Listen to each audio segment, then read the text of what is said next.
everybody. I'm Olivia Loewen, and tonight I get to share two stories about God and His sufficiency. So the first story is of a man named George Muller. He was a Christian evangelist who was born in Germany, and then he moved to England and he started an orphanage. And at one point he had 300 children living in this orphanage. And he woke up one day and the staff came to him and they said, "Mr. Muller, we don't have any food or milk to feed the children. What are we going to do?"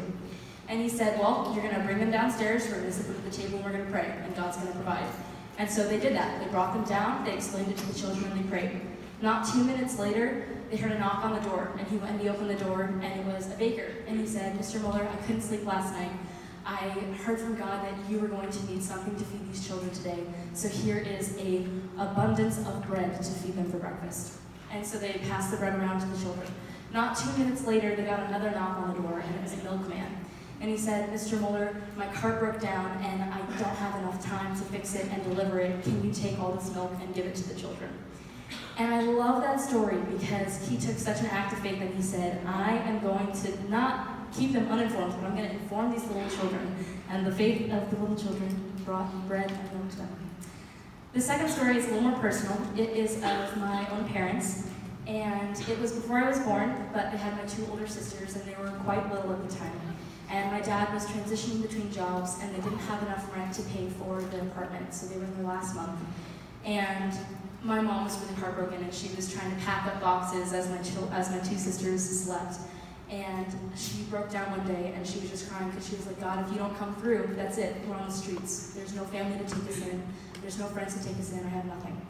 And 2 weeks later, just 2 weeks before they had to move out of their apartment, God came through. My dad came home from a part-time job that he was working, and he said, "One of our pastor friends has offered us a home, and we can live there completely rent-free until we find a house and until we get a job that can support us."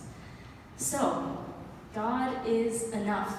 He is sufficient, and I think that's something that's really hard for us to hear as seniors because so often I find myself questioning him and being like, "Are you actually going to give me what I need when I need it?" Because I don't feel like he's going to, and it feels like we're getting down to the 11th hour and graduation's around the corner and I don't have it figured out. But trusting that God is enough does not negate the feelings of stress and anxiety.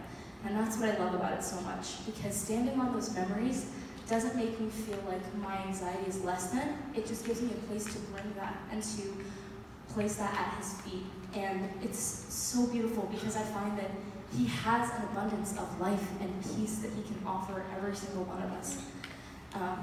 So you might be sitting in the same position as I am, wondering, what the heck am I going to do after I graduate? Am I going to have a job? All these friends that I cherish so much, are we going to see each other in a year? Or you might even have a financial hole on your account, and you're kind of asking yourself, "Am I even going to make it to graduation day? Because I don't think I'm going to." And I just would encourage each and every one of you to remember a time in your own life when God provided extraordinarily. Because I guarantee you, every single person in this room has that kind of a story. And He wants to fulfill that. He wants to renew that promise in you this year, in this season, as you step into the great big unknown. So, much like the Israelites when they got the manna, it's really easy to complain. And I love that story because I, again, find myself laughing. And I'm like, "God, I don't like this bread. What are you sending to me? This is not enough." Right? It's so often like God gives us this huge blessing and we're like, "No, that's not enough. Try again. I'd like a Big Mac this time. Thank you."